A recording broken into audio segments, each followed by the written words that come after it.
SSLC പരീക്ഷ എഴുതാൻ പോകുന്ന വിദ്യാർത്ഥികളോടാണ് ഈ പറയുന്ന കാര്യങ്ങൾ കൃത്യമായിട്ട് കേട്ട് മനസ്സിലാക്കുക. നാളെ മുതൽ ഓരോ പരീക്ഷയിലും നിങ്ങൾ എന്താണോ എഴുതി വെക്കുന്നത് അതിന് കിട്ടുന്ന മാർക്കായിരിക്കും ജീവിതകാലം മുഴുവൻ നിങ്ങളുടെ കയ്യിൽ കിട്ടാൻ പോകുന്ന അല്ലെങ്കിൽ നിങ്ങൾ കൊണ്ടു നടക്കാൻ പോകുന്ന SSLC ബുക്കിൽ ഉണ്ടാവുക.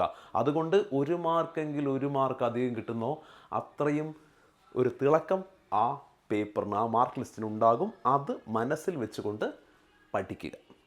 2, എക്സാം ഹാളിൽ കയറുമ്പോൾ ടെൻഷൻസ് എന്തായാലും ഉണ്ടാവും. ഇപ്പോൾ ഒരു പബ്ലിക് എക്സാം എഴുതുമ്പോൾ നല്ല ടെൻഷൻ ഉണ്ട്. ചിലപ്പം ക്വസ്റ്റ്യൻ പേപ്പർ ആദ്യം കാണുന്ന സമയത്ത് ചില ചോദ്യങ്ങൾക്ക് ഉത്തരം അറിയില്ലെങ്കിൽ ആകെ വെപ്രാളപ്പെട്ടു പോകും.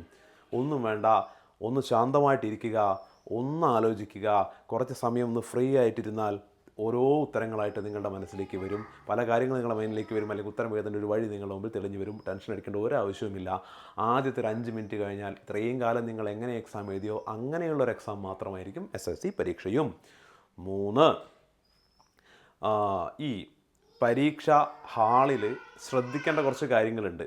ഒരു എക്സാമിനൊരു നിയമമുണ്ട്. ഈ ക്വസ്റ്റ്യൻ പേപ്പറിൽ എഴുതാൻ പാടില്ല, അല്ലെങ്കിൽ ആൻസർ ഷീറ്റിൽ ഇപ്പം കോപ്പി പോലുള്ള പരിപാടികളൊന്നും ചെയ്യാൻ പാടില്ല എന്നുള്ളത്. അപ്പം നിങ്ങൾ വിചാരിക്കും പ്രശ്നമൊന്നും ഉണ്ടാവില്ലായിരിക്കും എന്ന്. അങ്ങനെയൊന്നുമല്ല. ഇൻവിജിലേറ്റർക്ക് ഈ വിഷയത്തിൽ നിങ്ങളെ പരീക്ഷയിൽ നിന്നും ഡീബാർ ചെയ്യാനുള്ള അനുവാദം വരെയുണ്ട്, അല്ലെങ്കിൽ അധികാരം വരെയുണ്ട്. സോ ശ്രദ്ധിച്ചും കണ്ടും കൈകാര്യം ചെയ്യുക.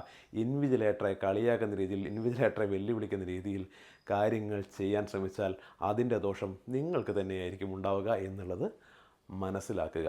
ഓക്കെ. ഹോൾ ടിക്കറ്റ്, അതേപോലെ പേന, ബോക്സ്, ഇത്തരം കാര്യങ്ങളൊക്കെ തലേ ദിവസം തന്നെ വേഗിലെടുത്ത് വെച്ചോളൂ.